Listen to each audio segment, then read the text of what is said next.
हमने कैसे रखना चाहिए, वो हमने हमेशा ध्यान रखना है कि उसकी हमेशा इज्जत रखनी चाहिए, उस पर धूल नहीं बैठनी चाहिए, उसको प्रॉपरली मेंटेन रखना चाहिए। और दूसरा है कि उसको रोज पोंछना चाहिए, उस पर जरा से भी धूल होनी नहीं चाहिए, और उसके सामने बैठ के 5 मिनट ध्यान होना चाहिए, क्योंकि उसमें से जो एनर्जी बहती है तो हमने हमारे अंदर लेने के लिए हमने उत्सुक होना चाहिए।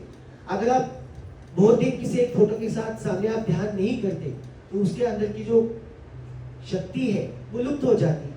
और कभी कभी वो फोटोग्राफ हमने पुराने जमाने में देखे भी है कि जो आप फोटोग्राफ यूज नहीं करते हैं वो ऑटोमेटिक वो काले पड़ जाते हैं या डल हो जाते हैं, या कुछ कुछ फोटोग्राफ जैसे जले हुए भी हो जाते हैं। इसका मतलब उसमें शक्ति है, और वो तभी मायने रखता है जब हम उसके सामने बैठ के उसके वाइब्रेशन, उसकी शक्ति हमारे अंदर खींच ले, और जब खींचते हैं तभी वो फोटोग्राफ ज़्यादा एक्टिवेट होता है और उसको हमें ज़्यादा उसका हमें फायदा मिलता है। और फोटोग्राफ का जो स्थान है वो अपने से थोड़ा, घर में हम कहीं भी बोलते हैं कि घर में हो या कहीं भी हो, अपने से थोड़ा सा ऊंचा होना चाहिए। जहाँ रोजमर्रा में बैठते हैं, उठते हैं, सोते हैं, उस चीज से थोड़ा सा लेवल श्री माता जी के फोटोग्राफ का या चरणों का हम ऊपर होना चाहिए। जनरली ऐसे बोलते हैं कि जब हम खड़े होते हैं तो हार्ट लेवल के लेवल में अपना श्री माता जी का चरण और उसके ऊपर फोटोग्राफ ऐसे होना चाहिए, ताकि हम बैठते तो कुर्सी से भी हमारे से ऊंचे ही हो जाता है, या कहीं सोफा पे बैठे, कहीं बेड पे बैठे, तो थोड़ा सा उसका स्थान हमसे ऊंचा होना चाहिए, क्योंकि वो साक्षात परमात्मा का है। और हमने कभी ये नहीं ध्यान रखना है कि इट इज अ फोटो। बहुत से लोग अभी जो नया है वो समझते कि नहीं, हमने तो श्री माता जी को देखा नहीं है। कभी कभी हमें भी बोलते कि आप लोग कितने लकी हो, आप श्री माता जी को आपने देखा है, उनके साथ रहे हैं। तो ये पहले ही दिमाग से आप अपने निकाल दो, श्री माता जी और उनकी तस्वीर या उनका फोटोग्राफ, इनमें कोई अंतर नहीं है। हालांकि साक्षात जो है वो तो साक्षात ही है, उसकी तुलना हम किसी से नहीं कर सकते, मगर हमने ये नहीं सोचना है कि श्री माता जी का फोटोग्राफ है इसका मतलब वो साक्षात जैसे नहीं है। अभी यहाँ श्री माता जी का फोटोग्राफ है, इसका मतलब वो साक्षात में यहाँ बैठे हैं, और ये हमारे मन में भावना होनी चाहिए। नहीं है तो हम लोग गलत है। घर में भी अगर जो फोटो रखी है तो हमने समझना चाहिए, अगर हम घर में 3 लोग हैं, 4 लोग हैं और श्री माता की तस्वीर है तो हम घर में 5 लोग, ये समझना चाहिए। ये समझने की बहुत जरूरत है। हम उसको तस्वीर की तरफ देखते हैं, नहीं, श्री माता जी इन अ पर्सन हमारे घर में है। तो जैसे घर में कोई सीनियर मोस्ट व्यक्ति होता है, उसको जैसे आप इज्जत देते हो, मान देते हो, सम्मान देते हो, वही मान सम्मान श्री माता जी को देना चाहिए, क्योंकि वो सिर्फ फोटोग्राफ नहीं है, वो साक्षात श्री माता जी है। जैसे आप बाहर जाओगे तो उनको नमस्कार करके बता के जाइए, श्री माता जी हम जा रहे हैं, आप हमारे साथ रहिए।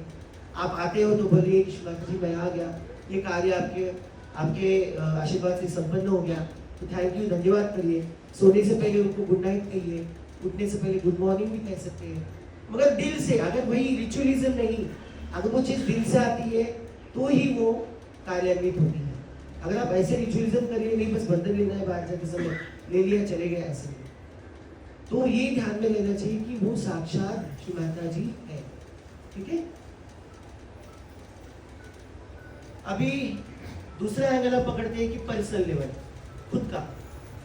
तो हम खुद के लेवल में हमने क्या प्रोटोकॉल्स ऑब्जर्व करने हैं, या क्या प्रोटोकॉल में या मर्यादाओं में आता है। ये सारे बहुत सारे पॉइंट्स हैं, मगर हम कुछ कुछ ही पॉइंट मेंशन करें, क्योंकि इतने छोटे समय में हो सकते हैं इतने पॉइंट्स कवर हो या ना हो, क्योंकि ये सारी चीज़ें श्री माता जी ने, जैसा अभी भैया ने बताया कि 2800 लेक्चर्स में बताई है, तो हमारा दिमाग तो इतना सही है, तो उसमें से हम अपनी घाघर में जितनी समा सकते हैं उतनी ज़्यादा से ज़्यादा हमने समाने की कोशिश करनी है। तो सबसे पहले खुद के बारे में क्या है, एक तो पहले प्रोटोकॉल है कि रोज सुबह शाम कंपल्सरी हमारा ध्यान होना चाहिए। ये तो फर्स्ट एंड फॉरमोस्ट प्रोटोकॉल है, जो श्री माता ने बार बार बताया, अभी भी स्पीच में बताया। और दूसरा कि दिन में कम से कम एक बार आपका फुर्सत होना चाहिए। ये तो बेसिक में आता ही है खुद के बारे में प्रोटोकॉल्स में, कि मेरा ध्यान 2 बार होना चाहिए, मॉर्निंग और इवनिंग होता है, वेल एंड गुड।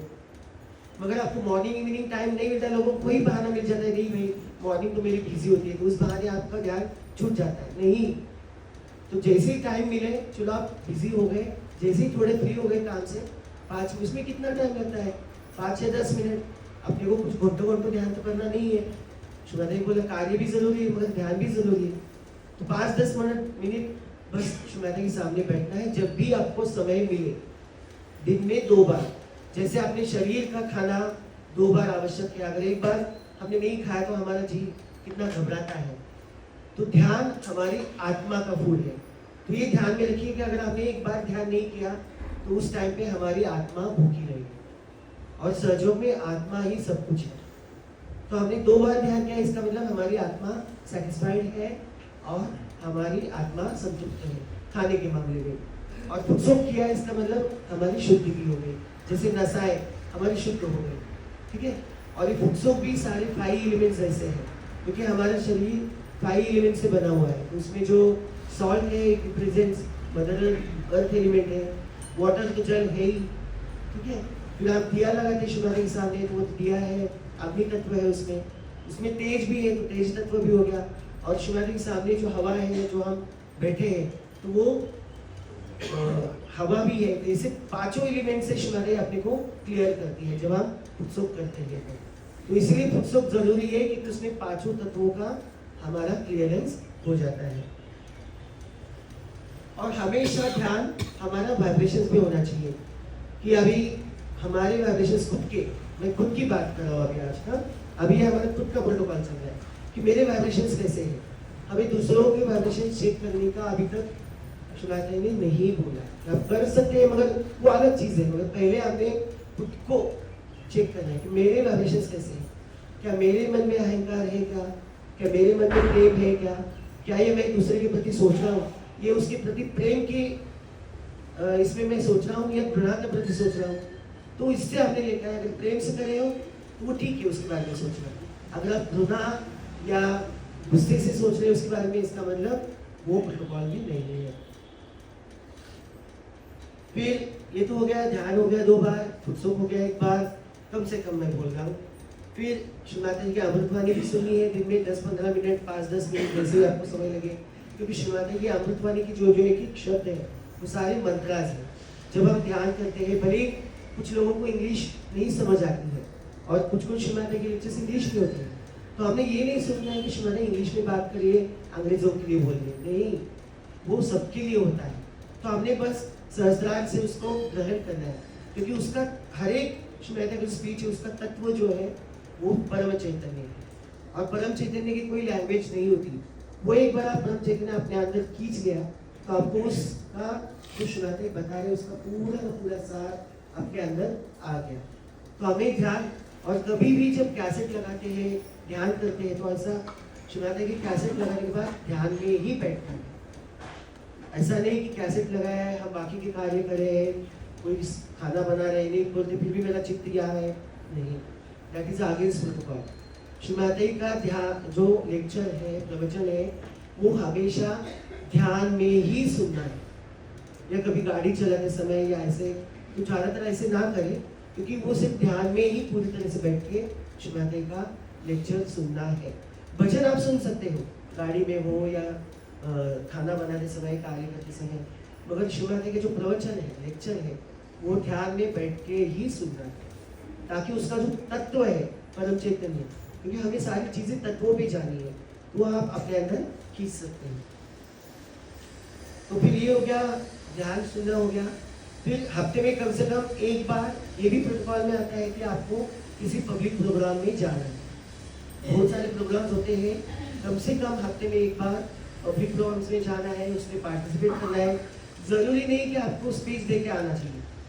लोगों को लगता है कि स्पीच देना इसका मतलब ही प्रचार प्रसार, ऐसा नहीं है। आप उस वक्त वहाँ हाजिर हो, इसका मतलब आपने प्रचार प्रसार कर दिया। आप पैम्पलेट देते हो या कुछ भी नहीं, वहाँ खड़े हो, तो आपके वाइब्रेशन शुभादेवी के आपके जरिए उस आदमी के पास जा रहे, ये भी आपका प्रचार प्रसार है। तो आपने ये नहीं सोचना है कि मैं बता नहीं पा रहा हूँ, मुझे बोलने नहीं आ रहा है, मुझे करने नहीं आ रहा है, मुझे बांटने नहीं आ रहा है, मुझे कन्विंस करने नहीं आ रहा है। ये वो तो प्रचार प्रसार का एक एस्पेक्ट है। तो अगर आपने फिजिकली, मेंटली और हृदय से वहाँ होना, ये भी प्रसाद प्रसाद का एक अंग है। आप वहाँ है, इसका मतलब आपको इक्वली आशीर्वाद उसके मिलते हैं। फिर जो रहन सहन के बारे में शिवानी ने काफ़ी सारी बताई है चीज़ें कि हमारा रहन सहन कैसा होना चाहिए, कैसे कपड़े पहनने चाहिए, हमारे बाल कैसे होने चाहिए। इसमें तो स्ट्रिक्ट हम लोग जब हम युवा शक्ति में होते तो शिवानी स्ट्रिक्टली बताते थे कि हेयर्स जो है आपने वो कभी फोरहेड पे अपने कपाल पे नहीं आने चाहिए। हमेशा बाल को ऑयल होने चाहिए, अच्छी तरह से कंघी किए हुए होने चाहिए, फिर उसको बंधे हुए होने चाहिए, क्योंकि बाल जो होते हैं वो पैरासाइट्स होते हैं और नेगेटिविटी जो है वो पैरासाइट्स को अटैक करती है ज़्यादा। तो इसलिए बांधे रहने से बाल जो है वो नेगेटिविटी को कम अटैक होती है हमसे। तो इसलिए बाल हमेशा बंधे हुए होने चाहिए। फोरहेड पे अगर कुमकुम लगाते हैं एवरीडे तो इट्स वेरी गुड। शिवानी बोलते थे उसकी हैबिट लगाओ, इवन बच्चों को युवा शक्ति में बोलते थे कि कुमकुम लगाना चाहिए। उससे क्या होता है, सामने वाले की जो नेगेटिविटी है हम कैच नहीं करते, क्योंकि ये जो द्वार है, ये आज्ञा चंद्र जो है वो नेगेटिविटी का एक द्वार है। इसीलिए तो यहाँ हेयर्स नहीं आनी चाहिए ताकि नेगेटिविटी इसके अंदर से हमारे अंदर ना जाए डायरेक्ट मूलाधार तक। तो ये कुमकुम लगाने से अंदर कोहैबिटेट होने से कोई भी नेगेटिविटी, कोई भी विचार, गलत विचार, अगर कोई किसी की बुरी दृष्टि हो तो वो इधर लाल में ही अटक जाती है और हमारे अंदर नहीं जाती। तो इसलिए कुमकुम लगाना भी जरूरी है, ऐसा बताते थे। फिर कपड़े भी ऐसे पहनने चाहिए कि जो अच्छे हो, ना एकदम टाइट हो, ना कोई एकदम ढीली धारी हो, कोई डिग्निटी एक, क्योंकि श्री माता जी है वो साक्षात आदि शक्ति है और हम श्री माता के बच्चे बच्चियाँ हैं, तो हम रॉयल लोग हैं, क्योंकि श्री माता जी शालीवान से है, वो डिग्निटी रॉयल फैमिली से है, तो हम लोग भी रॉयल है। हम सब लोग प्रिंस और प्रिंसेस है, राजकुमार और राजकुमारियाँ है, रानियाँ है, राजा है। तो क्या राजा एक फटे हुए कपड़े पहनेगा क्या? कोई राजा तो ऐसे कोई गंदे कपड़े पहनेगा क्या? धुले हुए या मैले हुए कपड़े पहनेगा क्या? वो ध्यान में रखना चाहिए। हम लोग रॉयल फैमिली से, श्री माता जी की फैमिली से, तो हमारी एक डिग्निटी मेंटेन होनी चाहिए। हमें बाकी जो फैशन चल रहा है जग में उससे कोई लेना देना नहीं, हमें हमारी डिग्निटी मेंटेन करनी है। जो उसमें भी कपड़े के बारे में बताया कि कॉटन की ज़्यादा अच्छे होते हैं, सिल्क के ज़्यादा अच्छे होते हैं, और नायलॉन सिंथेटिक मना कर दिया था। हमारे टाइम पे तो जीन्स को पूरी तरह से शिवानी मना करते रहे कि जीन पहने ही नहीं चाहिए। जीन्स से क्या होता है, वो मूलाधार का अटैक करता है, और आप जीन पहनते हो तो देखो आपका एटीट्यूड एकदम अलग हो जाता है, क्योंकि वो इट ऑलवेज अटैक्स मूलाधार। तो जीन पहनने से एक अलग मूलाधार पे अटैक हो जाता है। तो इसीलिए जीन कम पहनिए, वो तो कहेंगे ना ही पहने, मगर कम से कम ध्यान में, पूजा में और सेंटर में तो ना पहने। बाकी रोज़मर्रा में आप पहनते हैं तो आपकी मर्जी, मगर इतनी रिक्वेस्ट है कि ध्यान में तो ज़रूर और सेंटेंस में और पूजा के टाइम पे तो ज़रूर ना पहने। बाकी कपड़े ऐसे ही नहीं कि ये भी नहीं, मगर अच्छे होने चाहिए, ठीक होने चाहिए, कितने भी लोगों को अच्छा लगना चाहिए। वही खादी हो तो ज़्यादा, खादी कपड़े के लिए सबसे ज़्यादा वाइब्रेशंस बताया श्री माता ने, क्योंकि वो हाथ से बने होते हैं, उसमें चित्त लोगों का हाथ और चित्त होता है। और कलर्स भी कोई भी पहन सकते हैं एक्सेप्ट ब्लैक, क्योंकि ब्लैक कलर जो है वो नेगेटिविटी को अटैक करता है। इसीलिए पूजा में और ध्यान में तो कंपल्सरी ही ना पहने। बाकी आपकी मर्जी, अगर बाकी मर्जी में भी, बाकी रोज़मर्रा के जीवन में भी अगर आप ब्लैक का कम इस्तेमाल करें तो ये ज़्यादा अच्छा होता है, ताकि नेगेटिविटी ज़्यादा अटैक ना हो। तो ये हो गया कपड़े के बारे में। बाकी बहुत सारी चीज़ें हैं, मगर वो तो आप लोगों को पता ही है। अभी बिहेवियर के बारे में, तो हमारा बिहेवियर कैसा होना चाहिए खुद के प्रति, औरों के प्रति। तो सबसे पहले जो 3 मुख्य चीज़ें बताइए, हमारे प्रति, खुद के प्रति हमेशा आपका रिस्पेक्टफुल होना चाहिए, आपका बॉडी का रिस्पेक्ट होना चाहिए, आपके कपड़ों का भी रिस्पेक्ट होना चाहिए, क्योंकि आप दिन भर जो कपड़े पहनते हैं उसमें वाइब्रेशंस होते हैं। ऐसा नहीं कि आपने कपड़े उतारे और फेंक दिए यहाँ वहाँ ज़मीन में, तो वो भी एक तरह से गलत है। हमारे बाल, नाखून, उसमें भी वाइब्रेशंस होती है। जब भी आप काटते हो, आपको मिलते हैं, तो इसको प्रॉपरली रैप करके पुट इट इन द बिन और सीधा कहीं तो भी उसको डिस्पोज ऑफ कर दीजिए, मगर कहीं यहाँ वहाँ गिरने नहीं चाहिए। तो वो खुद के बारे में ज़्यादा इम्पोर्टेंट है। फिर रिस्पेक्टफुल होना चाहिए, जो हमसे बड़े हैं, बुजुर्ग हैं, उनसे ट्रिमेंडसली हमारा जो बर्ताव है वो रिस्पेक्टफुल होना चाहिए, आदर युक्त होना चाहिए।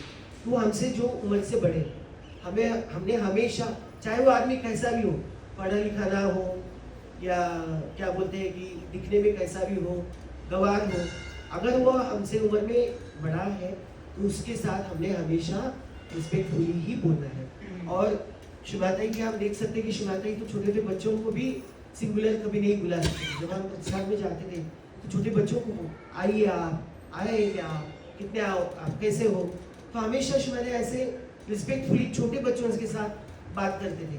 तो हमने भी दूसरों के साथ ऐसे ही बर्ताव करना है। और जो हम उम्र के हैं, जो हमारे खुद के उम्र के हैं, उनके साथ हमारा जो बर्ताव है वो फ्रेंडली होना चाहिए। जब मित्रतापूर्ण मित्रता कैसे होना चाहिए, जैसे सुदामा और श्री कृष्ण, वो मैत्री कैसी होती थी मित्रता। तो जो हमारे हम उम्र के लोग हैं उनके साथ हमारा बर्ताव हमेशा उस मित्रता का होना चाहिए। और जो हमसे छोटे हैं, हमारे उम्र से छोटे हैं, उनसे हमारा बर्ताव जो है वो हमेशा एकदम कंपैशनेट, लविंग होना चाहिए, केयरिंग होना चाहिए, कि हमेशा उनकी हमने केयर करनी चाहिए, उनकी तरफ प्रेम पूर्वक हमारा बर्ताव होना चाहिए। चाहे वो कौन सा भी, सिर्फ अपने बच्चों की बात करें, जो भी हमसे छोटा है उम्र में, उसके साथ हमने प्यार से ही, कंपैशनेट से ही पूरी तरह से बर्ताव करना है। और हमारे बिहेवियर में पूरी तरह से प्योरिटी होनी चाहिए, हमारे बोलने में, हमारे जो आचरण में या हमारे पहराव में एक लोगों को रिस्पेक्ट लगना चाहिए। ऐसे नहीं कि ये भी यार ये तो हमारी जैसे हैंकी पैंकी है, या हम लोग